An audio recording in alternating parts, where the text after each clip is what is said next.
थारैनो दिनै जोंनि थाखाय मोनसे रंजानायनि सान।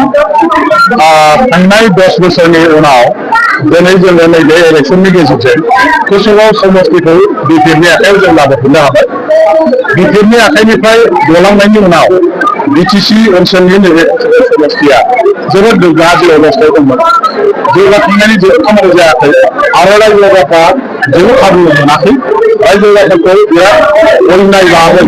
गासैबो बिथांमोननि खाबुनिफ्राय गोजानाव दोननाय जादों आरो बे ओनसोलनि रायजो राजाफ्रा जेरैहाय सरकार सालायनाय जायफोर हान्जा बे हान्जाफोरनि फारसे बिथांमोनहा गोबां फोथायनाय दंमोन, गाज्रि दंमोन आरो बेखौनो बोरैहाय नैबे बिसायख'थियाव बिथांमोनहा फुरायै गावसोरनि गाज्रि मोननायखौ होखारथारनानै बेनि हेंथायै भट होदों आरो बिटिआरनि जानानै रायजो राजाफोरा आशीर्बाद होदों।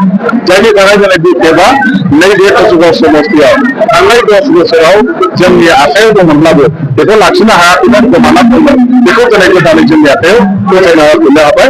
बेनि थाखाय कुसुगाव ओनसोलनि समष्टि गासै आइ आफा रायजो राजाखौ दिनै देरहासारनायनि मुङाव मोनसे रंजानाय, मोनसे बिजय उत्सव खालामदों। आं कुसुगाव समष्टिबासि जोंनि गासैबो जाथि जनगोष्ठि हारि माहारिनि रायजो राजाफोरखौ थोजासे साबायखर होगोन, थोजासे बिथांमोनखौ धन्यबाद होगोन जे बिथांमोनहा खौसेयै गोरोबलायनानै ज' खामानि मावनायनि थाखायनो दिनै जोङो गोमानानै थानाय कुसुगाव समष्टिखौ जोंनि आखायाव लाबोफिननो हाबाय।